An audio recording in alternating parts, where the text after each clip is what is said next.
rood.com, and this is my 2008 Suzuki B-King. One of the things most riders have found when they ride a B-King is the pegs are a little high. They kind of cram your knees up into the cowling here. So what I've done is I've purchased some aftermarket custom Buell pegs. You can see they're about, normally the peg will come straight out, these come down, they're going to drop down about 1.25 inches or so, just enough to make a difference. And these can be purchased from a gentleman named Joe Satterwhite. I'll have his information on my website, so go to robsnet.com and you can get a complete set of instructions even. Basically, he sends you a complete kit. You can see that there's pictures, tells you all the adjustments you need to make, how to adjust the brake switch, the brake itself, and the shifting lever.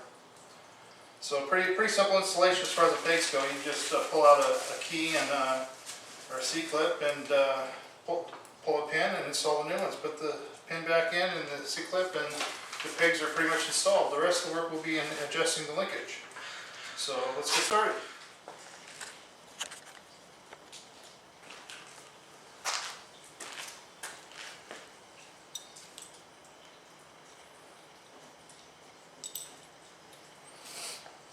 So here you can see the stock peg. We're going to reuse the feeler here.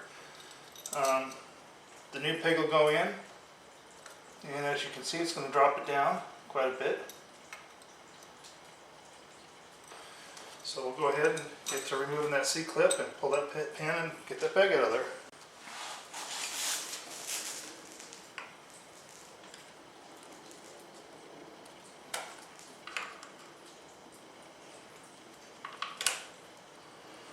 There's the pin, the C-clip anyway.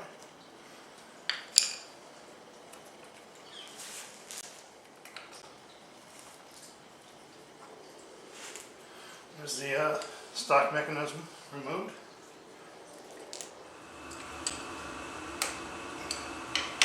There we have it. Nice clean install.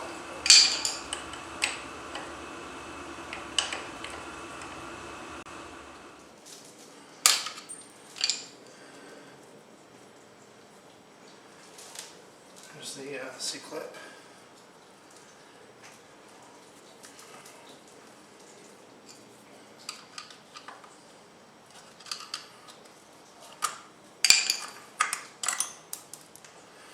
There's the removal of the old peg.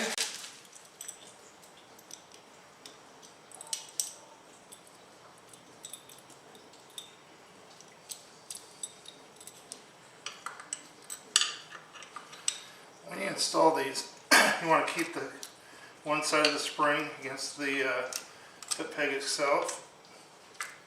Then you want to get the other one on the outside here. You'll just kind of push it into place. Things will just slide into place. Look at that. Next, we'll go ahead and install the C-clip.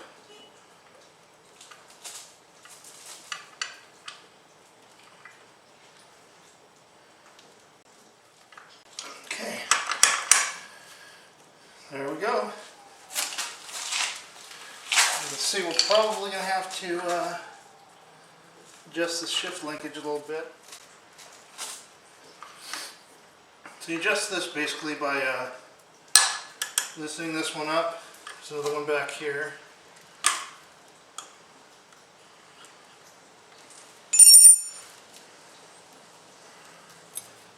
You see as I turn this towards me, counterclockwise, see? Clockwise it comes up, counterclockwise we drop it.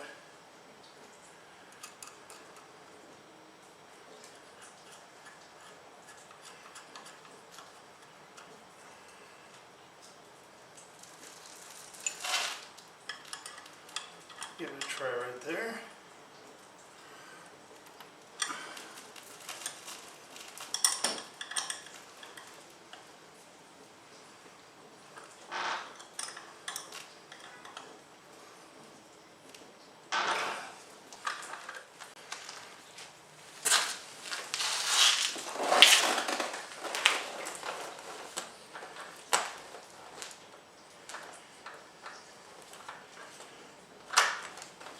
That's so much better. This is unbelievable. Big, big difference. The next step will be adjusting the brake lever. You can see here, here's the linkage right here. Here's the slave. Earlier shooting this, I got my shoulder in the way, so I'm going to have to show you this after the fact. So what you got to do here is loosen this locking nut. It's 12 millimeter. You've got a 10 millimeter up here. You loosen this one. Then you're going to turn this rod here. And as you turn it, you'll see the lever going up and down. I believe it's a clockwise rotation on this. In a nutshell, you're going to turn this till you get the proper adjustment on the brake lever there, and then you're just going to tighten these nuts up again. That's about all there is to adjusting the brake lever. Now the next step will be adjusting the brake switch, because once you do this, the brake switch is going to be on basically turned on all the time, just as if you were pressing the brake lever. This one's a bit hard to see because it's down in there, so I'm going to use a flashlight, but basically you have a rubber grommet here. You just pull this up out of the way, and then you just turn the switch. There's a nut here. I really didn't have to do anything but just turn this threaded region here, and I turned it in a clockwise position until I seen the brake light go off, and then I gave it about 4 turns, 4 quarter turns after that, basically giving it about 1/4 of an inch or so play or movement in the brake pedal before the light comes on.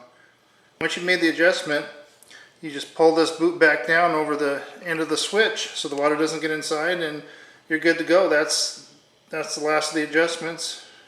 You're ready to ride and enjoy those pegs. Well, as you can see if you watched the entire video, the installation was very straightforward, very simple, great set of instructions. Once again, the guy who's making these is Joe Satterwhite, and his contact information and more about this install, including this video, will be available up on my website, robsnet.com. And here's the old OEM product. These new ones do not have the rubber, and some folks have voiced concern about vibration, but one thing I learned with these types of bikes, these inline fours, you're going to get some vibration. Suzuki's done a great job with the B-King on minimizing that. Dr. Scholl's inserts, they're gel. They're probably going to take out vibration better than these stock OEM rubbers will. So put some inserts in your boots and ride on. Thanks for watching the video. I'm Rob from robsnet.com. Have a great day.